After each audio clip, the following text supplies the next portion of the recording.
Good morning to all. Today we will study one of the techniques of scientific management, that is functional foremanship technique. Students, I have tried my best to explain this technique in easiest manner, and I hope you will not only learn this technique through this video but also you will enjoy the video. तो आइए अब देखते हैं कि functional foremanship technique क्या है। तो बच्चों, जैसा कि आप जानते हैं कि मैनेजमेंट के 3 लेवल्स होते हैं, top level, middle level, lower level. तो फोरमैन एक ऐसा व्यक्ति होता है जो लोअर लेवल पर काम करता है। तो फोरमैन एक लोअर लेवल का मैनेजर होता है, और दूसरी ओर फोरमैन वर्कर्स लेवल पर, हाईएस्ट लेवल पर काम करने वाला एक वर्कर होता है। तो इस प्रकार एक फोरमैन ही एक ऐसा व्यक्ति होता है जिसके साथ workers face to face contact में आते हैं। तो फोरमैन की यहाँ पर ये रेस्पॉन्सिबिलिटी हो जाती है कि वो पूरे ऑर्गेनाइजेशन को ज्वाइन करने का काम करें। तो जैसा कि आप इस इमेज में देख रहे हैं कि किस प्रकार फोरमैन ने पूरे ऑर्गेनाइजेशन को ज्वाइन किया हुआ है। Actually foreman is the pivot around whom revolves the entire production planning, implementation and controlling। और एफ.डब्ल्यू. टेलर का मानना ये है कि पूरे प्रोसेस को कंप्लीट करने के लिए एक व्यक्ति में बहुत सारी क्वालिटीज़ होनी चाहिए। उनके अनुसार एक फोरमैन इंटेलिजेंट होना चाहिए, एजुकेटेड होना चाहिए, वो टैक्टफुल होना चाहिए, उसका ईमानदार होना ज़रूरी है, उसके पास स्पेशल नॉलेज होनी चाहिए, मैनुअल डेक्सटिरिटी हो, वो एनर्जेटिक होना चाहिए और उसकी हेल्थ अच्छी होनी चाहिए। तो उन्होंने इन सभी क्वालिटीज़ की एक लिस्ट बनाई और ये डिसाइड किया, और उन्होंने ये पाया कि ये सभी क्वालिटीज़ किसी एक फोरमैन में होना इम्पॉसिबल है।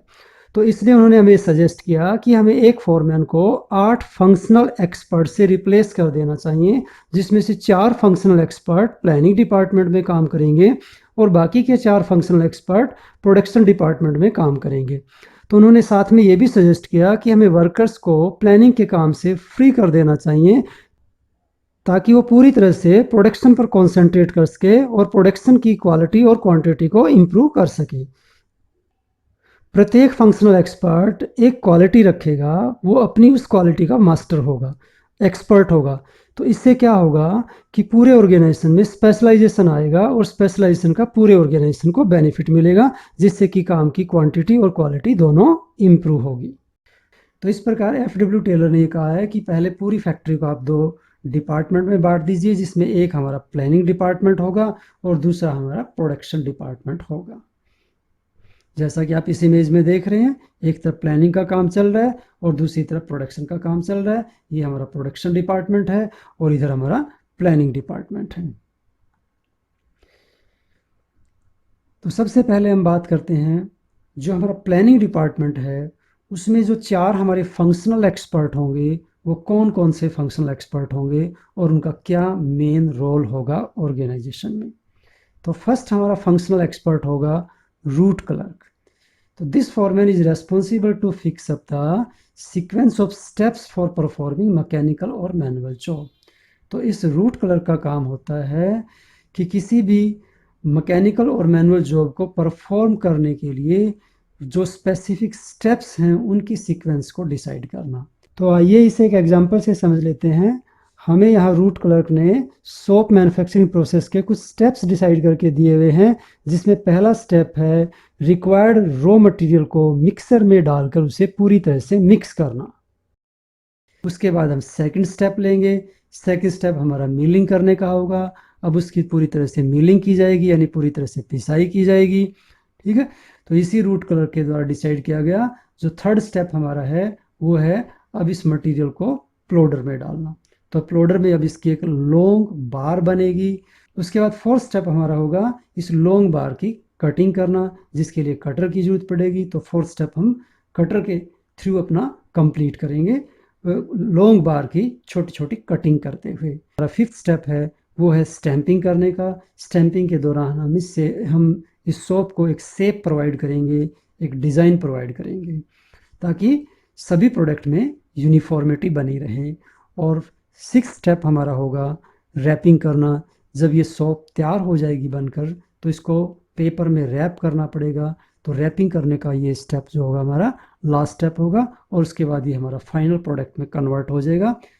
तो इस प्रकार रूट क्लर्क ने एक रूट हमें फिक्स करके दिया है 6 स्टेप्स की सीक्वेंस डिसाइड करते हुए।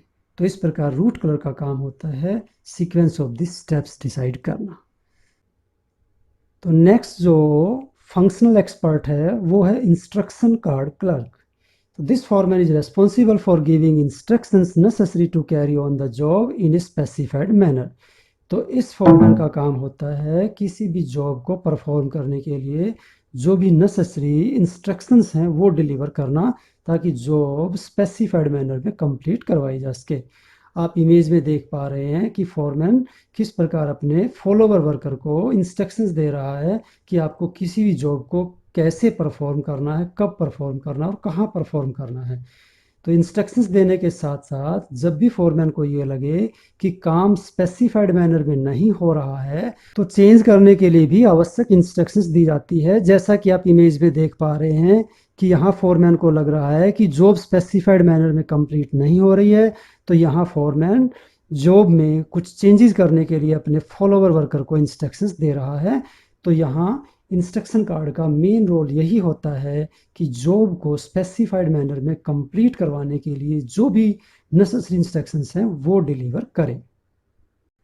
नेक्स्ट फंक्शनल एक्सपर्ट है time and cost clerk. This foreman is responsible to fix up the time for starting and completion of job. He also prepare the cost sheet for every job.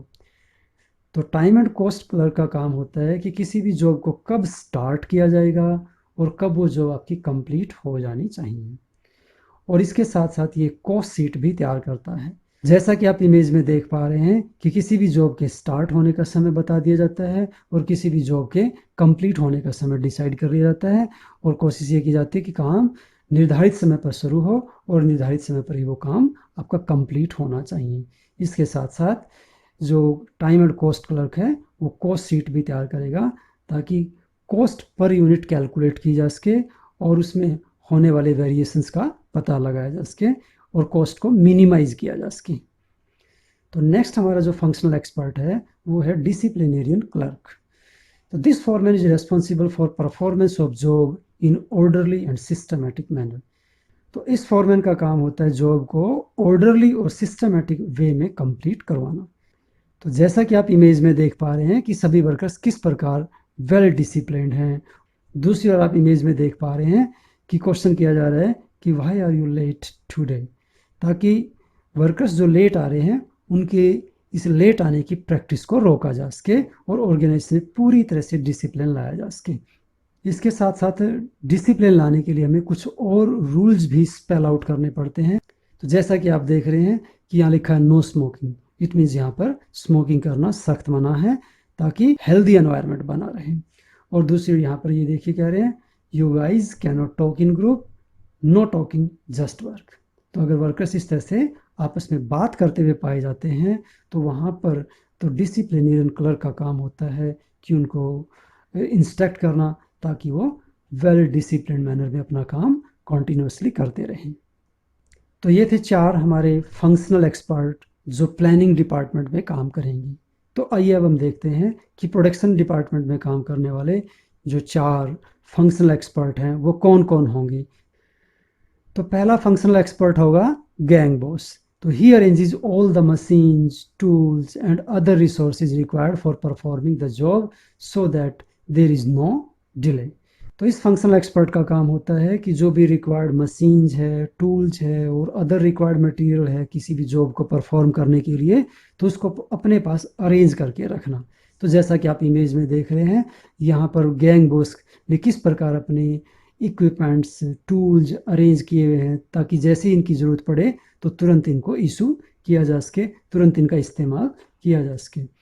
तो gang boss ना केवल tools अपने पास arrange करके रखते हैं बल्कि साथ में कुछ मशीनें भी अपने पास सरप्लस रखते हैं ताकि जैसी रिक्वायरमेंट हो मशीन की तो तुरंत उसको रिप्लेस किया जा सके और प्रोडक्शन लाइन को कंटिन्यू किया जा सके। तो किसी प्रोडक्शन प्रोसेस को स्मूथली चलाने के लिए ना केवल टूल्स और मशीन्स की ज़रूरत पड़ती है, इसके साथ साथ दूसरा भी बहुत सारे रिक्वायर्ड मटेरियल होते हैं जो एक गैंग बॉस को अपने पास अरेंज करके रखने पड़ते हैं। जैसा कि आप इस इमेज में देख रहे हैं ग्रीस है, पीपी ऑयल है, डस्टर है, मोबिल ऑयल है और लुब्रिकेंट्स है, ग्लव्स वगैरह हैं। तो ये सारी चीज़ें एक गैंग बॉस को अपने पास अरेंज करके रखनी पड़ती है ताकि जैसी इनकी रिक्वायरमेंट हो तो इनका तुरंत इस्तेमाल किया जा सके और प्रोडक्शन प्रोसेस को without any hurdle smoothly continue रखा जा सके। नेक्स्ट जो फंक्शनल एक्सपर्ट होता है वो होता है स्पीड बॉस। तो this foreman assures timely completion of the job. तो इस फॉरमैन का मेन जो काम होता है किसी भी जॉब के लिए निर्धारित किए गए समय के अंदर उस जॉब को कंप्लीट करवाना। तो इसके लिए अपना सीसीटीवी कैमरा है, वीडियोग्राफी है, इन सब की हेल्प लेता है ताकि जो भी अननेसेसरी मोमेंट हो रही है जिसकी वजह से काम को करने में डिले हो रहा है उन सबको एलिमिनेट किया जा सके और काम को सही समय पर कंप्लीट किया जा सके। जो नेक्स्ट जो फंक्शनल एक्सपर्ट होता है वो है रिपेयर बॉस।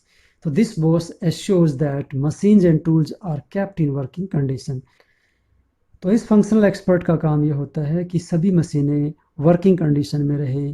तो उसके लिए ऐसी व्यवस्था करके रखता है कि सभी मशीनों की टाइमली रिपेयर होती रहे और अगर किसी मशीन को रिप्लेस करने की ज़रूरत पड़े तो उसको रिप्लेस किया जाए। लेकिन प्रोडक्शन लाइन हमारी रुकनी नहीं चाहिए किसी भी तरह से। तो इस प्रकार रिपेयर बॉस न केवल मशीन्स की ही रिपेयर करते हैं और उनको हमेशा वर्किंग कंडीशन में रखने का प्रयास करते हैं, बल्कि इसके साथ साथ हमारे टूल्स भी सभी वर्किंग कंडीशन में होने चाहिए ताकि टाइमली मेंटेनेंस वर्क को कंप्लीट किया जा सके। और लास्ट जो इसमें फंक्शनल एक्सपर्ट होगा प्रोडक्शन डिपार्टमेंट में वो है इंस्पेक्टर। तो this boss keeps a check on quality control of the output. तो इस बॉस का काम होता है प्रोडक्ट की क्वालिटी को चेक करना। तो जो भी एक स्पेसिफाइड क्वालिटी है वो ज़रूर प्रोड्यूस होनी चाहिए। तो उससे लो क्वालिटी को किसी भी तरह से एक्सेप्ट नहीं किया जाएगा। तो ये देखना इस इंस्पेक्टर का काम होता है कि डिज़ायर्ड क्वालिटी आ रही है प्रोडक्ट की या नहीं आ रही है। जैसा कि आप इधर स्टेटमेंट में देख रहे हैं, to decide about the standard of quality of the product that is easily acceptable to the customers. तो इस तरह से ये प्रोडक्ट की वो क्वालिटी डिसाइड कर देते हैं जो कस्टमर्स को इजीली एक्सेप्टेबल हो। To check the variations during manufacturing, और मैन्युफैक्चरिंग प्रोसेस के दौरान ये उसको चेक करते रहते हैं कि उसमें कोई वेरिएशन तो नहीं आ रहा है, और अगर वेरिएशन आ रहा है तो to prevent the poor quality product reaching to the customers. तो ये देखना इनका काम है कि किसी भी तरह से पुअर क्वालिटी का प्रोडक्ट कस्टमर्स तक ना पहुंचे। इधर आप एक स्टेटमेंट देखिए, कितनी अच्छी स्टेटमेंट लिखी हुई है। Quality means doing it right when no one is looking. तो क्वालिटी हम उसको कहेंगे जब कोई भी नहीं देख रहा आपको और तब भी आप क्वालिटेटिव काम कर रहे हैं, तो इसका मतलब वास्तव में वहाँ पर काम की क्वालिटी है। तो इंस्पेक्टर यहाँ टाइम टू टाइम प्रोडक्ट की क्वालिटी चेक करता है, जैसे कि आप इस इमेज में देख रहे हैं कि प्रोडक्ट की क्वालिटी चेक की जा रही है कस्टमर्स को सप्लाई करने से पहले, प्रोडक्ट को डिलीवर करने से पहले। तो ये इसी इंस्पेक्टर का काम होता है कि किसी भी तरह से प्रोडक्ट अपनी डिजायर्ड जो क्वालिटी है, हमारी जो स्पेसिफाइड क्वालिटी है, उससे कम क्वालिटी का प्रोडक्ट हमारा प्रोड्यूस ना हो। तो इस तरह से ये थी हमारी फंक्शनल फॉरमेनशिप टेक्निक, जिसमें हमने पूरी फैक्ट्री को पहले दो डिपार्टमेंट में बांट दिया, प्लानिंग डिपार्टमेंट और दूसरा प्रोडक्शन डिपार्टमेंट। फिर प्लानिंग डिपार्टमेंट में हमने 4 फंक्शनल एक्सपर्ट रखे, जिसमें पहला इंस्ट्रक्शन कार्ड क्लर्क, दूसरा root clerk, time and cost clerk और लास्ट है डिसिप्लिनरियन क्लर्क। और इसी प्रकार हमने प्रोडक्शन डिपार्टमेंट में भी 4 बॉस रखे हैं, 4 फंक्शनल एक्सपर्ट रखे हैं, जिसमें पहला होगा गैंग बॉस, दूसरा रिपेयर बॉस, तीसरा इंस्पेक्टर और चौथा है स्पीड बॉस।